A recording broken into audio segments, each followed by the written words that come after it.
kabar nih? Sehat-sehat kan? Nah, di video kali ini saya mau berbagi cerita pengalaman saya dari awal mula kena kista sampai benar-benar sembuh tanpa operasi, tanpa obat-obatan dari dokter juga. Ya memang sih saya sempat berobat, tapi waktu itu kayak nggak ada hasil gitu. Nah, kita langsung lanjut aja ke videonya ya. Pertama-tama sih gejala-gejala awal mula kena itu kayak sering demam. Pertama-tama sering demam, terus kayak sering sakit di bawah perut, sering sakit pinggang gitu. Nah, aku kira sih awal-awal sakit bawah perut itu kayak cuman turun borok kali ya gitu. Kecapean kali ya. Nah, terus aku kan tahu udah kena kista itu udah nikah ya kan, terus kayak berhubungan sama suami itu kayak sering sakit gitu. Nah, terus penasaran kan aku kenapa ya gitu. Nah, di bulan pertama itu yang lebih bikin aku penasarannya lagi, aku biasa datang bulan itu kayak banyak gitu kan, kayak normal lah gitu, tapi itu kayak kurang normal gitu, kayak cuman sedikit, terus sebentar doang juga. Terus si sakit di bawah perutnya juga kayak semakin menjadi gitu, kayak semakin sakit, kayak semakin sering gitu sakitnya. Apalagi kalau udah capek banget kayak sakit, bener sakit. Biasanya kan saya kayak sakit di bawah perut itu dinaikin kaki ke atas aja udah kayak langsung hilang besoknya gitu kan. Tapi kok itu kayak malah makin sakit gitu kan. Terus abis kerja capek makin sakit menjadi. Terus sebelum tidur juga kayak kok badan kayak menjadi demam, panas dingin gitu, jadi kayak pengen kencing aja tapi bukan kayak pengen kencing gitu. Nah, terus saya penasaran kan kenapa ini kok sering sakit kayak gini gitu ya. Terus saya ceritakan sama suami saya. Nah, terus kata suami saya, ya udah yuk kita periksa aja ke dokter katanya gitu kan, sekalian kita nanyain gitu, konsultasi soal kehamilan gitu. Nah, udah gitu kami periksa dong ke dokter tuh kan. Pertama ke klinik yang pertama itu nggak ada dokternya, karena kita udah kemalaman, karena aku kan kerja juga pulang malam. Nah, yang ke klinik yang kedua udah jam 8 gak terima pendaftaran, hanya terima pasien yang udah ngantri. Kayak gitu kan. Terus besoknya aku datang lagi ke klinik yang itu, yang kedua aku datengin. Nah, dari situ mulai aku periksa di USG sama dokternya.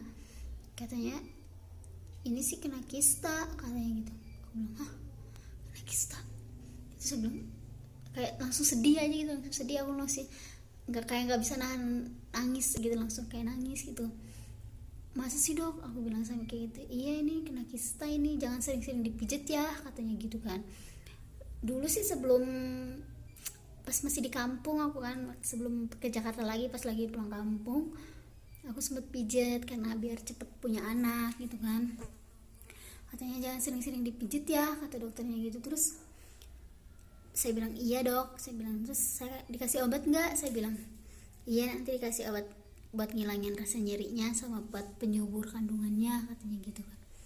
Terus saya ini kan, saya langsung kayak khawatir, ini perlu dioperasi nggak dok, saya bilang. Nanti aja kan baru 3,2 katanya. Iya 3,2 cm apa 3,12 cm gitu, saya lupa. Soalnya si bekas OSG-nya itu di rumah mertua. Nah, terus udah gitu saya minum tekan obat-obatnya, emang hilang rasa nyerinya itu, kayak emang hilang, nggak ada lagi gitu, nggak ada lagi si rasa nyeri itu. Dan saya udah mulai normal kerja kan, tapi kalau capek, benar-benar capek lagi, si sakit itu ada lagi. Terus di situ juga saya kayak pola hidup sehat lah, kayak kurangin makan ayam, makan bakso, makan indomie, makan penyedap gitu. Saya nggak lagi gitu kan selama berapa bulan gitu. Nah, di bulan ketiga setelah saya konsultasi itu, saya konsultasi lagi ke dokter yang berbeda. Saya direkomendasiin katanya ini katanya di dokter ini banyak kok yang berhasil hamil katanya gitu kan, kena kista coba aja katanya gitu. Terus saya ngumpulin uangnya dulu juga kan, karena emang USG doang juga kan emang mahal ya kan, apalagi di Jakarta kan waktu itu. Terus udah gitu iya saya ke sana kan, ke sana saya konsultasi, katanya saya waktu itu USG kena kista dok, saya bilang gitu kan, apa masih ada kistanya, kata saya gitu kan. Terus kata dokternya ya udah diperiksa dulu, kata cuman di USG di bawah perut aja, di perut aja. Nah terus udah gitu nggak ada kok, kata dokternya, nggak ada lagi kistanya, udah bersih katanya. Serius dok, saya bilang iya katanya. Terus oh ya udah saya bayar kan, tapi saya bilang kok nggak dikasih obatnya dok, saya bilang kan nggak kenapa-napa. Terus saya mau program hamil dok, jadi gimana nanti kesini lagi aja, kata dokternya gitu kan. Oh kayak gitu, saya bilang. Jadi saya bilang kan sama suami saya nanti suruh kesana lagi, saya bilang tapi kista aku udah nggak ada, saya bilang kayak gitu. Oh ya udah, kata dia, nanti kumpulin duitnya dulu aja, kata dia gitu kan. Saya kan udah nggak kerja lagi pas kena kista itu, udah pas ketahuan kena kista saya udah nggak kerja lagi, saya istirahat di rumah, belum kayak istirahat, nggak pernah ngangkat berat lagi. Katanya kan kalau nggak sering ngangkat berat malah kayak makin jadi gitu kan sih kistanya. Saya nggak ngangkat berat lagi, nggak capek-capek lagi. Terus udah gitu ya kita ngumpulin uang aja, tapi kita nggak jadi ke konsultasi ke dokter itu lagi untuk kayak program hamilnya gitu. Soalnya kita kan cerita sama temen, terus sama temen yang udah periksa ke dokter juga, terus sama teman yang udah nikah bertahun-tahun belum punya anak juga, dia juga iya katanya aku juga pengen katanya konsultasi. Terus kalau konsultasi ke dokter itu kan si suaminya juga harus diperiksa kan si spermanya itu katanya kan mahal banget ya. Jadi kita belum sampai sekarang belum periksa karena uangnya belum cukup ya kan, jaga-jaga ya kan, takutnya mahal, bener-bener memang mahal, jadi kita jaga-jaga gitu kan. Di pertengahan Desember kemarin sebelum tahun 2020 itu aku pulang ke Medan ikut sama suamiku kan orang Medan, jadi kami pulang ke Medan. Terus dapat 2 mingguan lah kayaknya di Medan. Si istrinya teman suami aku itu dia juga kena kista, tapi dia kistanya di dalam rahim, dan kata dokter itu suruh diangkat rahimnya, sedangkan dia kan belum punya anak, dia nggak mau juga ya kan. Terus saya disuruh pijit perut, direkomendasiin pijit perut kan sama dia, pijit perut nanti katanya sama si neneknya dikasih kayak ini katanya gitu, dikasih tahu katanya ramuan buat ngilangin kistanya gitu. Nah sedangkan saya kan waktu itu tujuannya bukan ngilangin kista ya kan, saya tujuannya untuk pengen hamil katanya. Ya di sana juga bisa katanya buat biar bisa cepet hamil katanya gitu kan. Nah terus udah gitu saya coba dong pijit ke sana.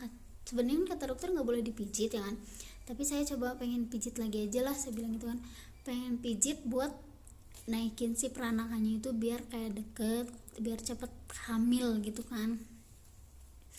Nah udah gitu pertama saya dipijit perut nggak sakit, emang nggak sakit, biasa aja gitu. Sakit karena nggak pernah dipijit aja gitu kan.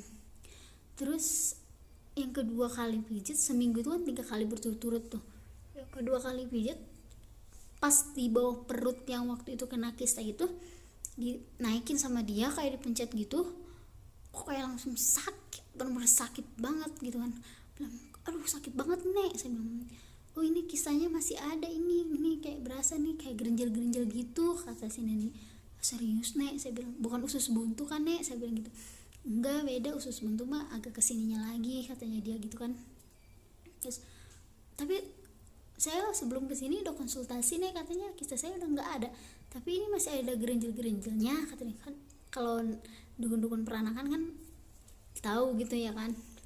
Terus udah gitu serius nek, saya bilang gitu kan. iya katanya, nanti kamu coba aja katanya minum ini katanya gitu kan. Saya suruh beli kunyit putih, sereh yang masih ada akarnya, merica hitam, daun sirsak, jahe merah, sama bawang putih. Nah itu direbus si bawang putihnya kita harus dua siung gitu sih. Si daun sirsaknya itu 3 atau 4 lembar gitu kan. Si jahe merahnya itu sebonggol segini lah misalnya. Saya belinya waktu itu seperempat semua, itu pokoknya cukup untuk seminggu segimana gitu, seberapa banyak gitu kita butuhin gitu kan mau direbusnya. Itu saya belinya kunyit putihnya seperempat, jahenya seperempat, merica hitamnya seperempat, itu semuanya direbus. Udah direbus kita minum, boleh dicampur gula merah, boleh dicampur madu. Kita minum itu. Aku selama seminggu minumin itu aja, dan dipijit lagi perutku, emang nggak sakit, udah nggak sakit lagi. Terus di situ aku pijit kayak biar hamil aja gitu kan, biar hamil cepat hamil. Tapi ya mungkin emang belum rezeki dan belum hamil juga. Nah terus katanya itu juga kan bisa buat ngilangin kayak lemak-lemak bekas makan makanan yang gak sehat gitu kan, ngilangin lemak perut. Aku kan emang posisinya perutnya emang agak buncit ya kan, karena posisi waktu itu badanku agak gemuk. Terus udah gitu minggu ketiganya aku minum lagi si bahan-bahan itu, diminum lagi sama aku karena memang masih ada juga ya kan, jadi aku minum lagi. Nah udah gitu emang udah nggak pernah sakit lagi si perutnya, udah nggak sakit lagi. Terus aku konsultasi lagi ke dokter kandungan yang ada di Medan sini ya. Nah kebetulan itu dokternya emang buka praktek banyak yang berhasil katanya di situ kan. Nah terus aku konsultasi, aku bilang mau konsultasi apa, kata si dokternya itu. Aku bilang aku mau konsultasi kista dok. Aku bilang tahu dari mana kalau ada kista, kata dokternya gitu. Waktu saya masih di Jakarta saya pernah periksa, katanya ada kista dok, saya bilang gitu. Oh ya udah kata. Nah dan di USG-nya ini bukan di perut tapi di bawah vagina kita gitu, kayak dimasukin alat gitu. Dan terus udah gitu kata dia, emang pas di depan saya sih itu nyaman, nggak ada kok tuh kata dia, lihat nih kayaknya nggak ada katanya gitu kan, bersih, udah benar-benar bersih katanya gitu.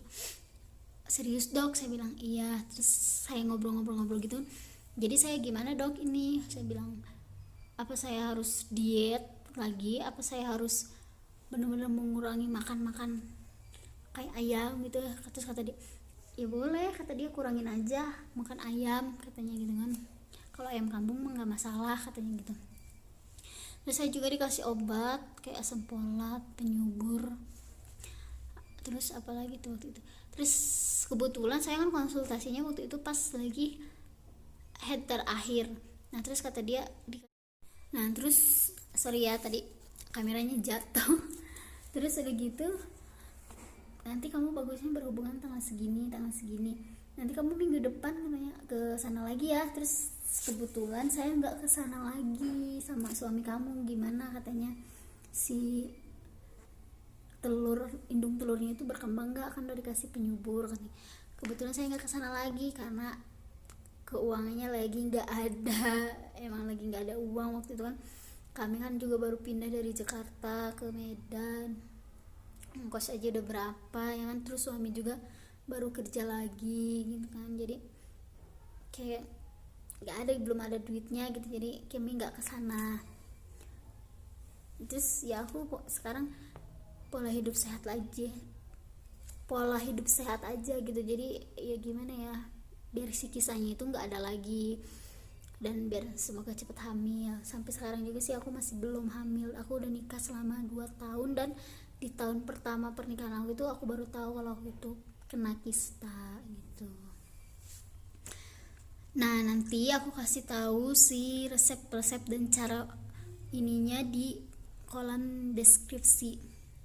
Kalau enggak di video terakhir juga nanti aku kasih tahu ya ininya sih bahan-bahannya itu. Semoga berguna dan semoga bermanfaat untuk kalian semua juga. Itu bahan-bahannya bisa ditemui di pasar. Kalau kunyit putih itu bisa dicari di tukang bunga. Kalau di Jakarta kan banyak tukang bunga ya kan. Si jahe merah juga bisa dicari di pasar, si merica hitam juga bisa dicari. Kalau gula merah juga gampang kan. Terus si serainya itu harus yang masih ada akarnya, agak susah sih ya nyarinya ya. Kalau ya mudah-mudahan sih kalau dicari pasti ada gitu kan. Sama si daun sirsak ya, nanti saya tulis di sana cara bahan-bahannya juga dan cara ngerebusnya juga gimana ya. Mudah-mudahan bermanfaat untuk saya juga, untuk kalian semua juga. Dan mohon maaf kalau perkataan saya kayak kurang lengkap gitu, kurang jelas. Oke, bye bye, jangan lupa di subscribe.